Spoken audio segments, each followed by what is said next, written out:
Hello friends, मैं हूं सिकंदर। आप देख रहे हैं आपका पसंदीदा चैनल न्यू कैरियर एकेडमी में आपका बहुत बहुत स्वागत है। जैसा कि आपको पता है इस चैनल पर सीरीज चल रही है ज्योग्राफी के क्वेश्चंस की, है ना। तो अपने ये आज की सीरीज जो हो जाएगी तीसरी सीरीज है ना, पार्ट 3 हो जाएगी, है ना। तो इसमें हम टोटल 15 क्वेश्चन डिस्कस करने वाला है जो बहुत इंपॉर्टेंट क्वेश्चन होंगे, है ना किसी एग्जाम से रिलेट या किसी न किसी एग्जाम में आए हुए होंगे, है ना। तो ये सभी प्रतियोगिता परीक्षा के लिए हो जाएंगे, है ना। तो हम आज का सेशन स्टार्ट करते हैं। पहला क्वेश्चन जो हो जाएगा वो हो जाएगा कि लूणी बेसिन राजस्थान के किस विस्तृत भू आकृतिक क्षेत्र का एक भाग है।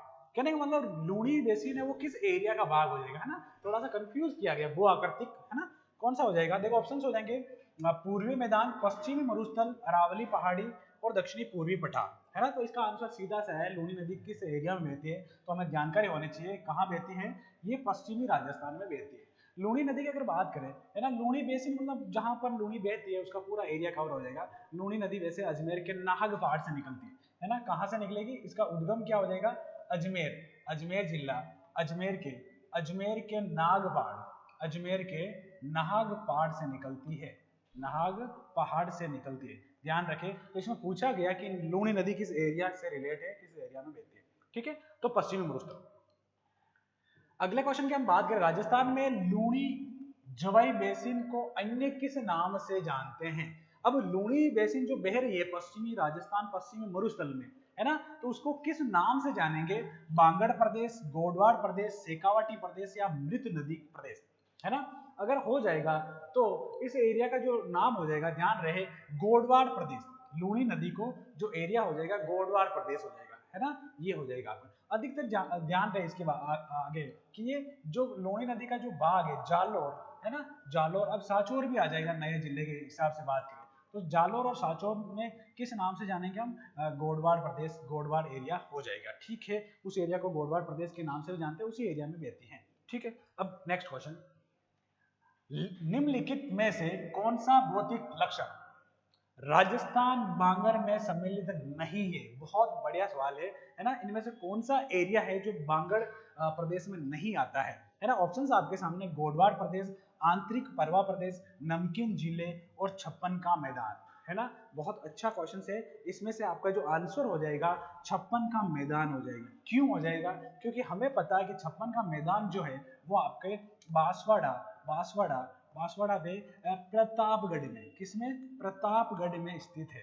ना। तो ये अगर बात करें बांगड़ एरिया, तो Bangar area almost Shekhawati area है, उसको हम कहते हैं। उसके आसपास में देखो आंतरिक परवा भी मैदान भी बोल रहे हैं, नमकीन जिले भी वहां अधिकतर मिलती है, खारे पानी की जिले हो जाएगी, है ना। तो इसका आंसर क्या हो जाएगा, छप्पन का मैदान हो जाएगा। अगर नेक्स्ट क्वेश्चंस की अगर बात करें तो आपका हो जाएगा चौथे नंबर का क्वेश्चन हो जाएगा कि नागौर उच्च भूमि, नागौर उच्च भूमि की औसत ऊंचाई मीटर में कितनी है। देखो कितना अच्छा क्वेश्चन पूछा गया। आजकल केवल पर्टिकुलर स्थान का नाम दे दिया गया, है ना। पर्टिकुलर नागौर उच्च भूमि जो हम अर्ध शुष्क प्रदेश को चार भागों में बांटते हैं, उनमें से एक भाग जो आता है नागौर उच्च भूमि, उसकी ऊंचाई पूछी गई 200 से 400 मीटर, 300 से 500 मीटर, 400 से 600 मीटर और 100 से 200 मीटर। ये किसी ना किसी एग्जाम में पूछा गया है, तो इसका जो एग्जैक्ट आंसर हो जाएगा वो हो जाएगा आपका 300 से 500 मीटर हो जाएगा, नागौर उच्च भूमि, है ना। तो नागौर के आसपास के एरिया में नागौर उच्च भूमि पाई जाती है, ठीक है। नेक्स्ट क्वेश्चन, बालू का स्तूप प्रकार नहीं है, इनमें से कौन सा भाग है जो बालू का स्तूपों का प्रकार नहीं है, टाइप्स ऑफ सैंड ड्यून्स का प्रकार नहीं है, ये पूछा गया है। तो पैराबोलिक, बरखान, सीप और इंसेलबर्ग, है ना। इनमें से एक ऐसा नाम है जो बालू का स्तूप का भाग नहीं है, तो आपको पता है पैराबोलिक है, बरखान है, सीप है और इंसेलबर्ग। इनके बारे में हम जो फर्स्ट और सेकंड सीरीज पढ़ी उनके बारे में अच्छे से डिटेल से हमने इनके बारे में जानकारी प्राप्त की थी, है ना। तो इंसेलबर्ग हो जाएगा आपका, क्या हो जाएगा, इंसेलबर्ग बालू का स्तूप का प्रकार नहीं है ना। ये भी एक आकृति ही है जो रेगिस्तान में पाई जाती है, लेकिन ये बालू का स्तूप का प्रकार नहीं है, अन्य प्रकार की आकृति हो जाएगी, ठीक है। अब राजस्थान के किस क्षेत्र में अनुप्रस्थ बालू का स्तूप मिलते हैं, अच्छा क्वेश्चन है ना। तो यार इन ऑप्शंस में से आपको ढूंढना है कि इनमें से किस में आपको अनुप्रस्थ बालू का स्तूप मिलेंगे, है ना।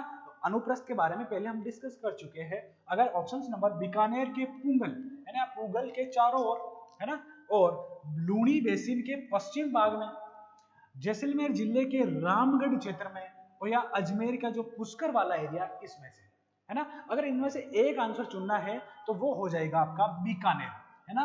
बीकानेर के पूगल क्षेत्र में, बीकानेर के पूगल क्षेत्र में अनुप्रस्थ बालू का स्तूप पाया जाता है। अनुप्रस्थ बालू का स्तूप क्या होता है, हवा के आगे फिर अवरोध आने पर, क्या आने पर, अवरोध आने पर, अवरोध आने पर, अवरोध आने पर इस टाइप से समकोण में जो बनता है, क्या बनता है, समकोण में। कभी भी क्वेश्चंस में दो शब्द मिलेंगे आपको, एक तो हवा के दिशा में अवरोध और समकोण पर जो बालू का टिल्ला बनता है, स्तूप बनता है, अनुप्रस्थ बालू का स्तूप कहते हैं। और ये कहाँ मिलेगा, हमारे बीकानेर के पूगल में मिलेगा, या फिर हनुमानगढ़ के सूरतगढ़, रावतसर, चूरू आपने देखा होगा उस एरिया में बनते हैं। तो इसका आंसर जो हो जाए एक नंबर, बीकानेर जिले के पूगल के चारों ओर ये पाया जाता है।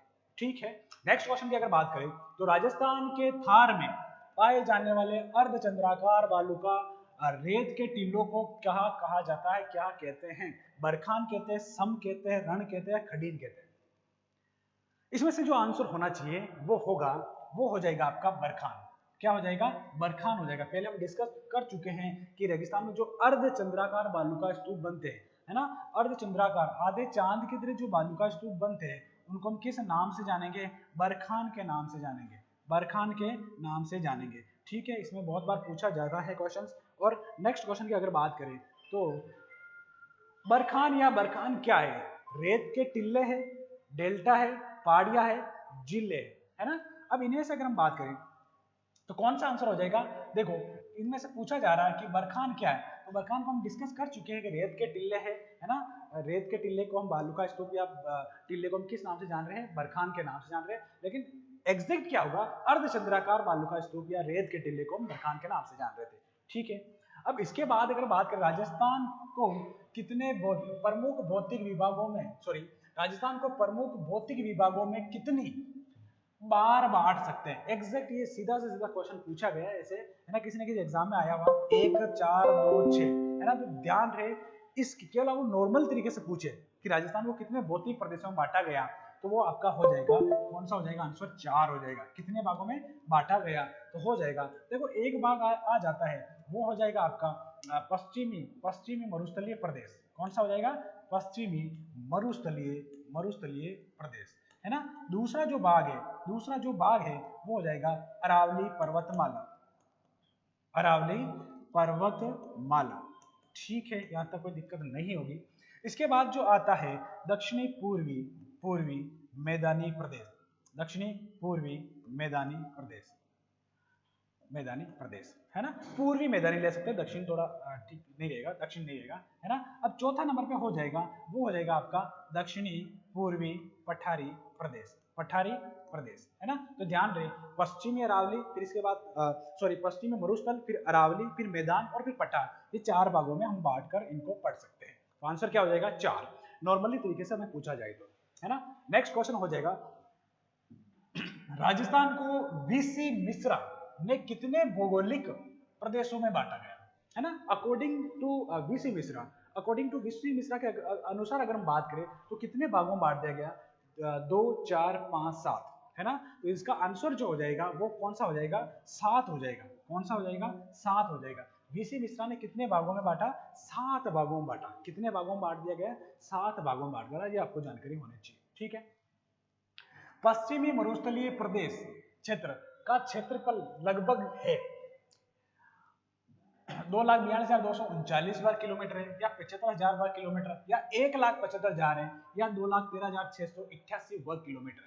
तो इसका आंसर जो हो जाएगा, ध्यान रहे, ये आपको पूछा जा रहा है 1,75,000 वर्ग किलोमीटर में पूछा जा रहा है ना। ये आपको पश्चिमी मरुस्थलीय क्षेत्रफल का जो एरिया पूछा जा रहा है वो हो जाएगा, इसमें जानकारी होनी चाहिए। इसका जो आंसर हो जाएगा 1,75,000 हो जाएगा। ठीक है, अब इसके बाद अगर बात करें राजस्थान का क्षेत्रफल, है ना, जो राजस्थान का क्षेत्रफल है ना, कितना है, 3,42,239, है ना, .74 किलोमीटर, है ना। ये राजस्थान का एग्जैक्ट क्षेत्रफल हो जाएगा। ठीक है, तो भारत के कुल भौगोलिक क्षेत्र का कितना है, यानी भारत के क्षेत्रफल का राजस्थान का क्षेत्र कितना है, तो इसका आंसर हो जाएगा, इसका जो ऑप्शंस हो जाएंगे 10.41, 11.11, 5.6%, 10%, है ना। अगर हम पूरे भारत को अगर 100% माने, क्या माने, पूरे भारत को अगर हम 100% माने तो अपना राजस्थान कितना होगा, ये आपको यहाँ से पूछा गया। तो ध्यान रहे, इसमें जो राजस्थान होगा वो हो जाएगा आपका, कितना हो जाएगा, 10.41% भाग पर, भारत के 10.41 परसेंट भाग पर कौन सा, राजस्थान फैला हुआ है। तो आपका आंसर हो जाएगा 10.41% भाग। ठीक है यहाँ तक। अब इसके बाद अगर बात करें तो थार का मरुस्थल में, थार के जो मरुस्थल है उसमें डांड के नाम से कौन सा जाना जाता है, इनमें से ऑप्शंस में आपको देखना है, नकलिस्तान या चंद्राकार बालू का स्तूप गर्त, है ना, उत्सुक बेसिन हो जाएंगे, और आपका मरुस्थल में जो प्लाया मिलती है, इनमें से जो आंसर होगा वो आपका दूसरा नंबर का आंसर हो जाएगा, है ना। अर्धचंद्राकार बालू का स्तूप जो बनते हैं, अर्धचंद्राकार बालू का स्तूप बनते हैं, उसमें कहीं गर्त होता है ना, जो डेप्थ में होता है गर्त, उसको हम किस नाम से जानेंगे, डांड के नाम से जानेंगे। किस नाम से जानेंगे, डांड के नाम से जानेंगे। ये आपसे पूछा जा सकता है, डांड के नाम से जानते हैं। ठीक है, अगला क्वेश्चन, प्लाया झील राजस्थान के किस भौगोलिक अंचल में मिलती है ना। प्लाया झील देखो नॉर्मल सा क्वेश्चन से, प्लाया शब्द कहाँ से आता है, खारी खारी जो झीलें होती है, प्लाया झीलें, उनको ये जो कहाँ मिलती है, ये अरावली पर्वत, थार का मरुस्थल, हाड़ौती पठार, पूर्वी मैदान। तो सीधी सी बात है, ये थार के मरुस्थल मिलती है ना। खारी झीलें वैसे कहाँ है, पश्चिमी मरुस्थल भाग में है। तो बहुत नॉर्मल क्वेश्चन है कि प्लाया झील कहाँ मिलेगी राजस्थान में, तो वो हो जाएगा आपका थार का मरुस्थल हो जाएगा। ठीक है, नेक्स्ट क्वेश्चन की अगर बात करें, बहुत ही अच्छा क्वेश्चन है, बाब बोल्डर बेड राजस्थान के किस जिले में स्थित है ना। बाब बोल्डर की अगर बात करें तो बाब बोल्डर कहाँ मिलेंगे हमें, ये मिल जाएंगे आपको जोधपुर में मिल जाएंगे, है ना। सीधा याद रखना है बाब बोल्डर कहाँ पर है ना। ठीक है, जोधपुर में स्थित हो जाएगा। तो आशा करता हूँ ये आपको क्वेश्चंस अच्छे लगे होंगे, और अपने दोस्तों के साथ जरूर शेयर करें जिससे कि उनका भी कुछ बेनिफिट हो सके, है ना। ये सारे क्वेश्चंस किसी ना किसी एग्जाम में आए हुए हैं, तो आप अपनी इस तैयारी को भी परख सकते हैं, चेक कर सकते हैं इन क्वेश्चनों के साथ। तो ठीक है, मिलते हैं हम अगले नेक्स्ट वीडियो में और कोई नई सीरीज लेके। ओके।